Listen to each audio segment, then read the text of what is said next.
সম্মানিত দর্শকবৃন্দ, আমি মোহাম্মদ মনির হোসেন, ডিপ্লোমা কৃষিবিদ, বেগমগঞ্জ, নোয়াখালী। আজকে আপনাদের সামনে যে বিষয়টি নিয়ে উপস্থাপন করব বা যে বিষয়টি নিয়ে আলোচনা করব তা হচ্ছে ব্রাক 777। এই ধানটির বৈশিষ্ট্য সম্পর্কে, এর ফলন সম্পর্কে আপনাদের সামনে বিস্তারিত তুলে ধরব। ব্রাক 777 এই ধানটির যে বৈশিষ্ট্য, তার প্রধান বৈশিষ্ট্য হচ্ছে এর যে এই ডিগ পাতা খাড়া থাকে এবং ধান পাকা পর্যন্ত সবুজ থাকে। ফলে গাছ আপনার হেলে পড়ে না, গাছ শক্ত থাকে এবং এই যে ধান কী করে তার পরিপূর্ণ পুষ্টি উপাদান গ্রহণ করতে পারে।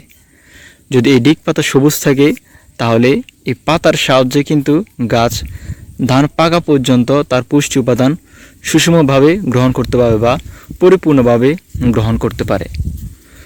এই ব্রাক 777 আরও যে বৈশিষ্ট্য রয়েছে, তার এই গাছ হেলে পড়ে না, গাছ শক্ত থাকে এবং এর যদি আমি ধানের ছড়াগুলো আপনাকে দেখাই, এই দেখুন ধানের ছড়া যদি দেখে আপনার, তাহলে প্রায় 10 ইঞ্চির মতন আছে। এক একটা ছড়া প্রায় 10 ইঞ্চির মতো রয়েছে। দেখুন, এই হচ্ছে ধানের ছড়া, এই হচ্ছে ব্রাক 777। তো এই ব্রাক 777 আরও যে বৈশিষ্ট্য রয়েছে সেটা হচ্ছে, দেখুন প্রত্যেকটা গোছায় কিন্তু আপনার 1টা 2টা 3টা 4টা 5টা 6টা 7 8 9 10, প্রত্যেকটা গোছায় আপনার 10টা 12টা বা 15টা এরকমভাবে আপনার কুশি সারে। কুশির সংখ্যা মোটামুটি 10 থেকে 15টির মধ্যে থাকে।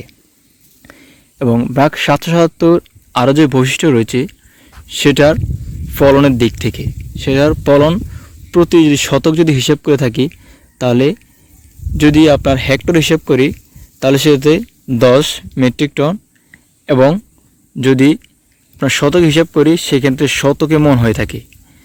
এই ব্রাক 777 ধানটি আপনার শতকে মন হয়ে থাকে। এর জীবনকাল 150 থেকে 60 দিন। 150 থেকে 60 দিন হচ্ছে এর জীবনকাল। মনে রাখবেন, যে ধানের জীবনকাল একটু বেশি হয় সেই ধানে কিন্তু ফলনও বেশি। যে ধানের জীবনকাল একটু বেশি সেই ধানের ফলনও কিন্তু বেশি হয়ে থাকে। এর আরও একটি অন্যতম যে বৈশিষ্ট্য, সেটি হচ্ছে ঝড় তুফানে গাছ হেলে পড়ে না। আপনারা দেখুন, এখনও কিন্তু ডিগ পাতা সবুজ, আপনারা দেখতে পাচ্ছেন ডিগ পাতা এখনও কিন্তু সবুজ রয়েছে, দাঁড়িয়ে রয়েছে, অথচ ধান কিন্তু আপনার সোনালী বর্ণ ধারণ করে রেখেছে। ধান সোনালী বর্ণ ধারণ আছে, তারপরেও কিন্তু ডিগ পাতা সবুজ এখনও খাড়া রয়েছে, যার কারণে আপনার গাছ হেলে পড়ে না, গাছ মজবুত থাকে। যত ঝড় তুফান হোক না কেন গাছ আপনার হেলে পড়ে না। এবং আরও বৈশিষ্ট্য হচ্ছে, এই ধানটার কিন্তু ঝড়ে পড়ে না।